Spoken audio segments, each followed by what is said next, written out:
Mula kudu dipikir tenanan. Heeh, sadurunge menempuh batra rumah tangga nek iso ibarat wong silat iku kudane dikuwati dhisik. Oh, ngono. Iya, heeh. Aku karep ben ora omong dhewe dituturi, aku njaluk tutur-tutur. Heeh. Ben dituturi karo pepundenku sing saka Ponorogo. Heeh. Yang lama tidak jumpa. Wah iya, Mbak Yulusi Brahman yo Mbak Yuku yo ibuku yo pepundenku yo guruku. Ngono. Wah, suwe ora ketemu. Monggo Mbak Lucy katuran jumeneng wonten ing sasana budaya menyapa warga masyarakat Sombron yang malam ini mengadakan acara bersih desa. Mecah sepining suasana sepoti nganggo praon. Karep ben gumyak suasana bengi iki. Ya, monggo Mbak Lucy katuran jumeneng. Ya yuk dados.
Wilujeng dalu Mbak Lucy. Wilujeng dalu Den Mas Akbar ingkang bagus piyambak piyai kang bagus prestasinya luar biasa asmane nguncara sak nutwantara. Amin. Gantenge ora kok ilok pribadine sae. Piyaine sabar wis pokoke lek ngelem ndak karo-karuan.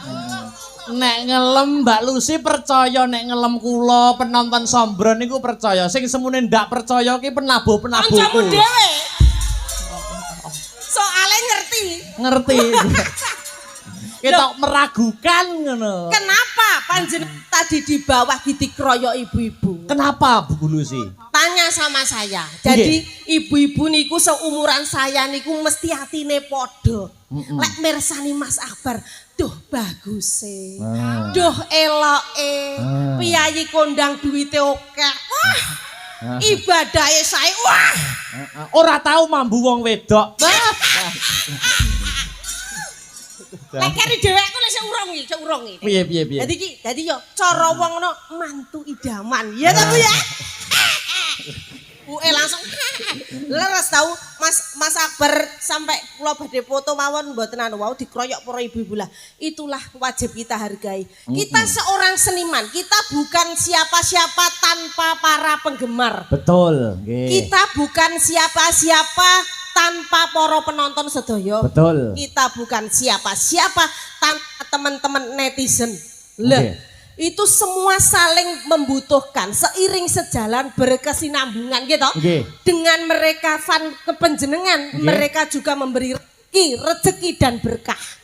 Loh, doa tiang sementen mbane iki pasti ada yang diijabahi. Nggih, leres, Bu. Nggih to? Lah niku dadi intine nggur matur suwun tok niki setiap pagelaran sing rawi sementen mbane. Niki luar biasa, apalagi Den Akbar ini masih dalang muda. Tapi wis disengkuyung. Yang hebat lagi Piai Sombron.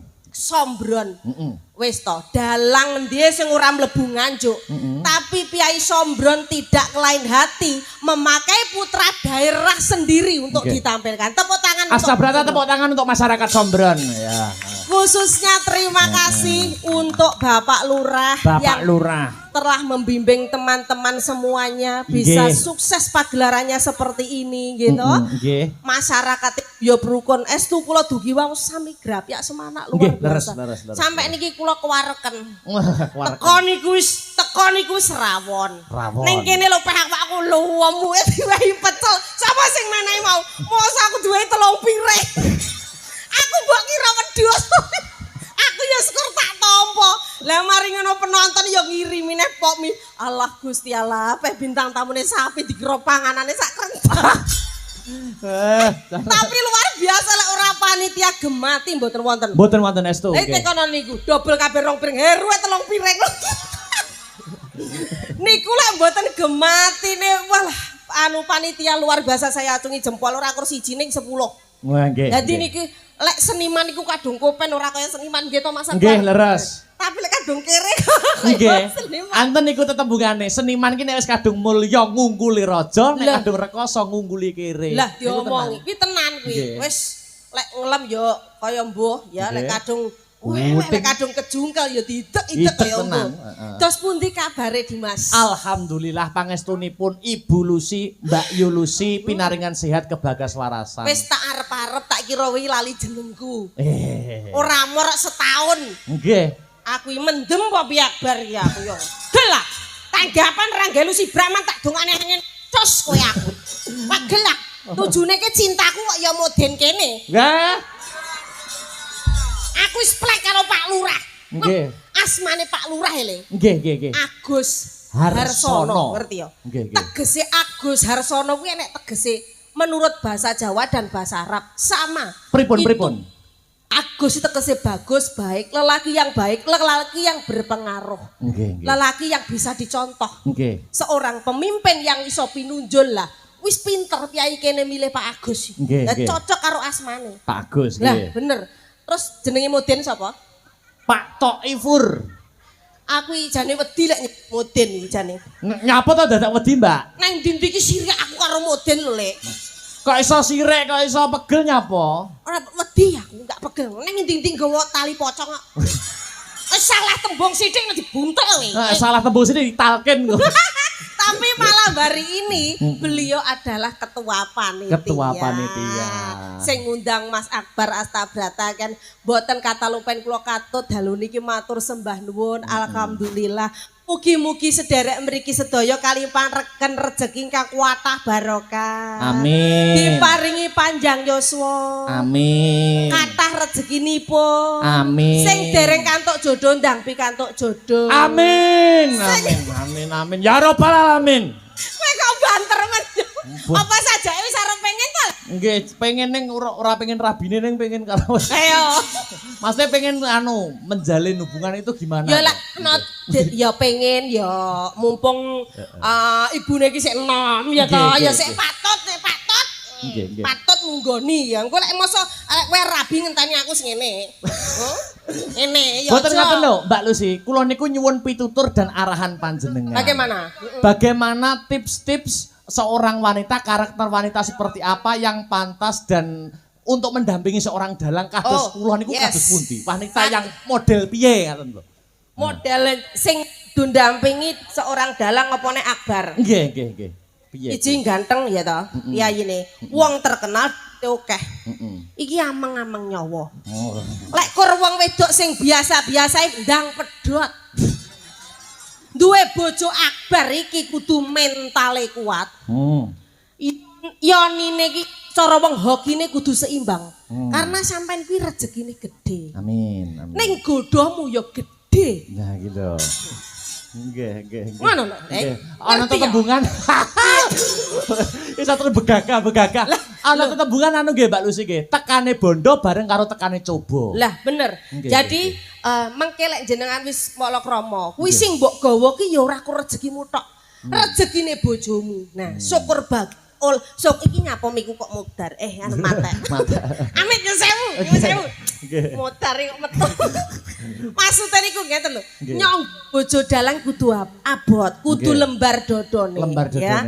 Paling ndak sudah paham dengan dunia seni. Umpama garwamu dudu wong senian, ya kudu mempelajari piye bagaimana toh seorang seniman. Bagaimana entertain. Aku ben aja sok cemburuan. Ya iso cemburu tapi ndelok-ndelok ya. Syukur bagi iso seiring sejalan. Nah, lek dalang karo sinden kuwi ya ora apa-apa. Luwih kenceng meneh. Dadi angkan-angkan kowe lek pomo arep nglirik wong liya tiudeng ngono wis enek sing nyulek matane sandinge. Mboten ngaten lho Mbak Lucy. Tegese didampingi saben dina. Aku ki nek rabi sinden niku anu sing tak kuwatiri siji. Apa? Nek karo sinden nak biasane budal aku tanggapan terus bareng. Iya lho, lah iya lho. Mobil, nyambut gawe bareng kok tekan. Nggih, tekan omah mulih ya turu bareng. Lah nek bar tanggapan awake kewesel kabeh terus turu, sesuk ndak enek sing masakne ora ya kowah-kowah lho, Mbak. Loh, justru itu. Makanya lho sampean tanya. Nggih. Bagaimana Bulusi? Bulusi kados pundi? Walaupun Bulusi itu melek sampai teko esuk. Nggih.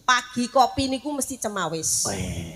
Pagi melek moto langsung masuk kantor. Ning lek jam 1 jam 2 ya tiung. Itu wis wajar.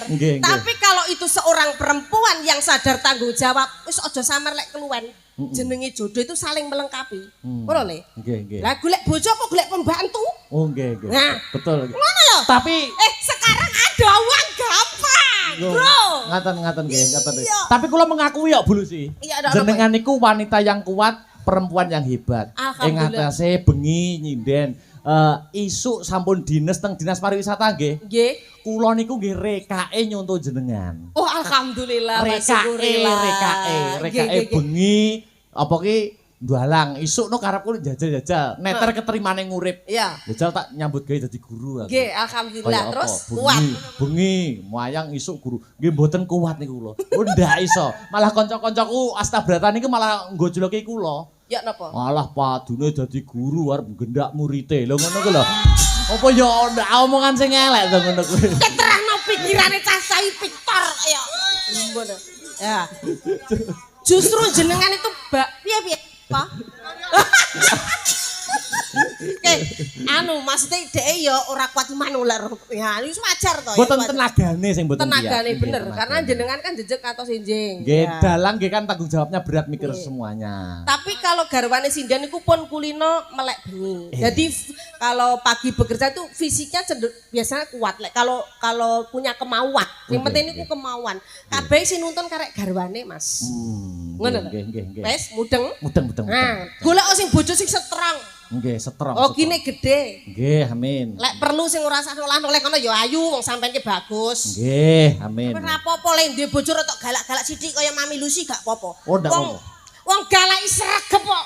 Seterang. Galake malah sregep nggih, Mbak. Loh iya, justru wanita yang keras itu mandiri, sombok banting-banting sembarang. Wah, bisa tak banting-banting itu. Lah kok kan duwe bojo alus, malah kurno ngas-nangis ngerti Akbar sanding sinden ayu-ayu kurno ngas-nangis malah ndang stroke. Ngono lho. Wah, saku. Jangan melihat figur wanita, wah kasar. Wah, kuwi cemprem-prem. Justru wanita yang seperti itu tangguh luar biasa. Luar biasa. Matur nuwun pitutur dan pituduh itu. Wah, sami-sami Tole Akbar. Ndang apa dileksanani mumpung aku sik roso. Pokoke nek aku sok rabi Mbak Lucy tak undang lho. Harus ikut meramaikan. Alhamdulillah. Wis tak sepen iki. Nggih, mergi rabi niku prinsip kula niku syaratnya wonten kalih. Iya napa? Kalih sinten. Iya bener. Pinter ya. Iya iya. Kalih sinten ya lek secara ekonomi pun mapan ya. Amin. Pekerjaan wis oke ya niku kalih sinten niku mau. Lah nggih niku. Makane lek enak